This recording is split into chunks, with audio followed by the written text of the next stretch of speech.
presidential election for Donald Trump. The former Obama Intel chief's supposed bombshell comment contradicting the view of the entire intelligence community's formal assessment released after they thoroughly investigated the matter last year. And joining us now, former FBI Assistant Director, great American, and terrific friend of this broadcast. Good to see you, James. James Gallstrom. Nice to be here, Lou. Let's, I mean, I can't even believe the nonsense. It's unreal. From a former NDI. Yeah. Does he forget what his testimony was before the Congress? I guess he does. And I don't think it matters to him one whit whether he's caught in a lie or not. Yeah, the man needs some psychiatric help. And what about James Comey? Comey is, you know, we've been talking about, at least I have, among others, for about a year and a half now on Comey. Mm-hmm. And he's the guy with the biggest attitude and the biggest, he puts himself on this huge pedestal. The ego is just unbelievable. Yet, he has no common sense.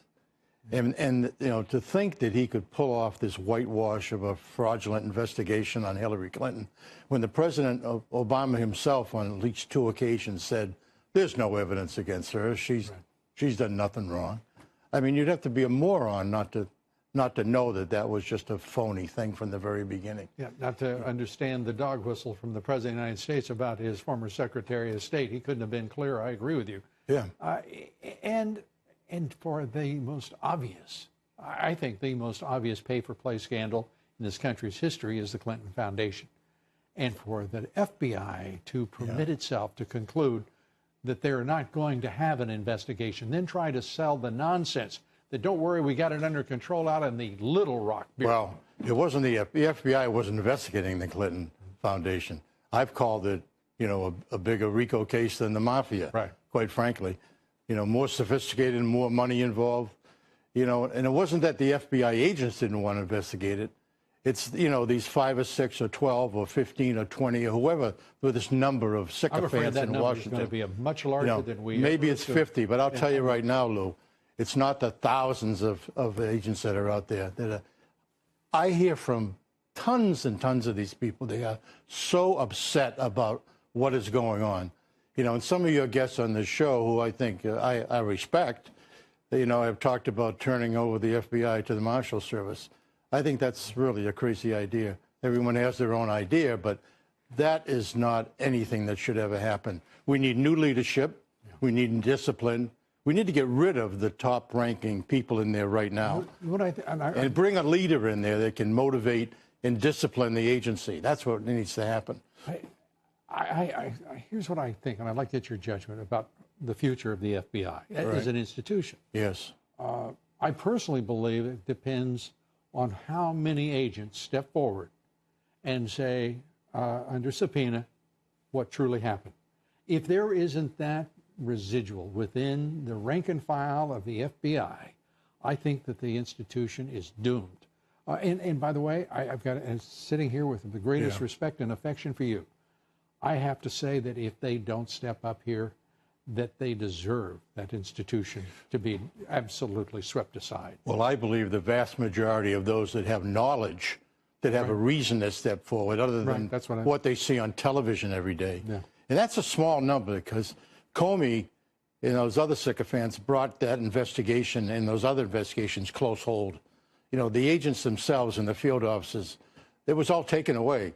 I mean, they called up the New York office and shut down the Clinton Foundation investigation. They shut it down in Little Rock.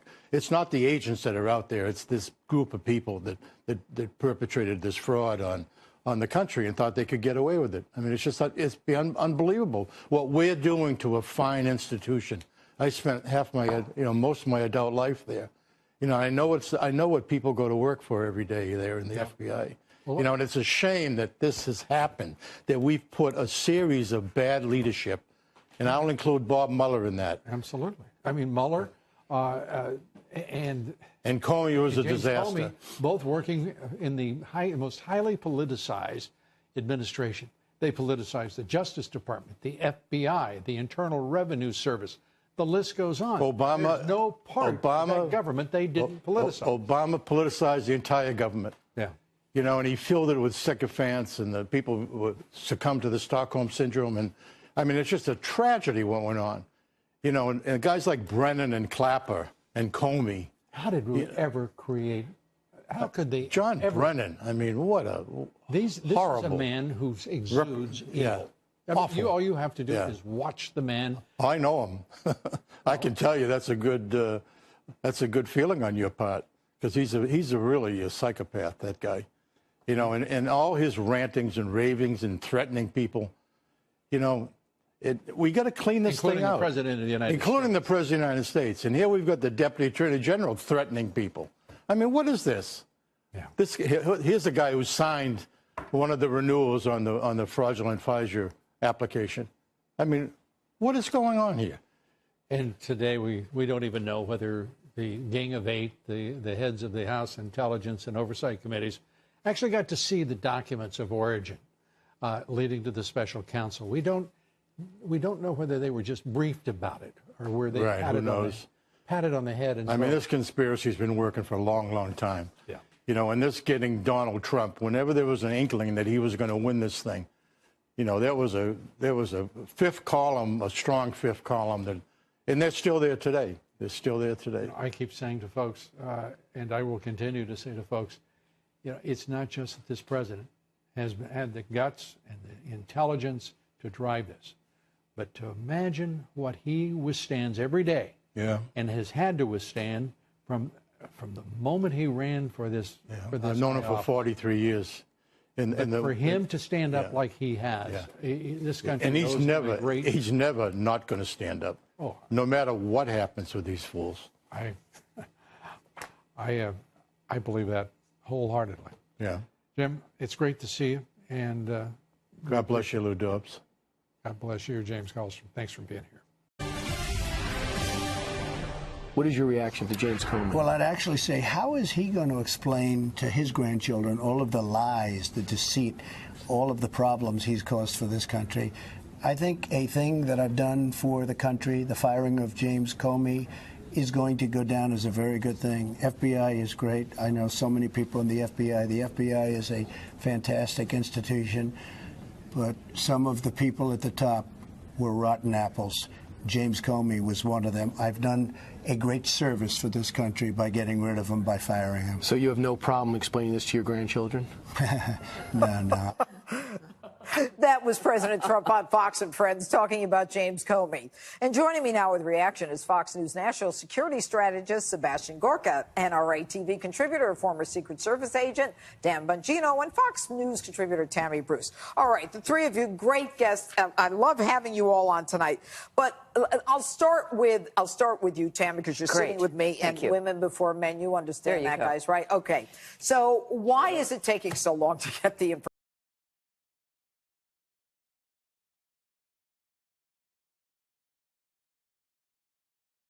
Supposed to be the morally superior framework, you do that when you want to hide something.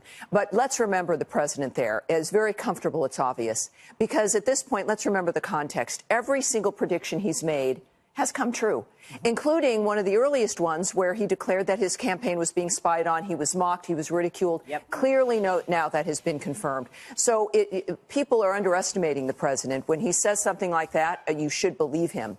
And he is correct. We've seen the behavior of Mr. Comey decline, the nature of his book, effectively the leaking of material that he wrote down with meetings with the president. All of these things indicate a man that has some problems. And I will also note that Joe DeGeneva has noted that there are individuals in the FBI who want to come and testify, talk about what's going on at the FBI, but they need to be subpoenaed so that they will have protections against the agency, and Congress will pay their legal bills. As whistleblowers. This is just the beginning as whistleblowers. And so, Sebastian Gorka, I mean, can the president himself declassify some of this information that we're trying to get, and will that short-circuit the whole thing? Absolutely. He has classification authority uniquely. He is his own adjudicating agency as well. So what he needs to do right now is to order the declassification of every document relating to the Crossfire Hurricane operation, which is political espionage against another party's candidate. And on top of that, the most important thing that he can do right now at the stroke of a pen, he needs to pull the clearances of Clapper, Comey, Brennan, and Hillary. What are these people doing, making comments on national television, still with clearances and picking up paychecks from CNN and MSNBC? Sebastian, hold on a second. These people are not in office anymore, and they still have security clearances? Yes. Well, is that for everybody? Does George Bush, well, he was a president. I don't really care much about that. But what are these people doing with clearances? Is there a requirement that it be taken from them? No, is there a regulation? It's just tradition that you keep it until it expires. Take their security clearance. Bongino, what do you have to say? Judge, Jim Comey's in a world of trouble. Two principal reasons. Number one, he has yet to explain what I'm calling paragraph 1. What do I mean by that? When I was a Secret Service agent, you write a case report on a case. Paragraph 1 says how that case started. I received a call about a stolen credit card, wherever it is.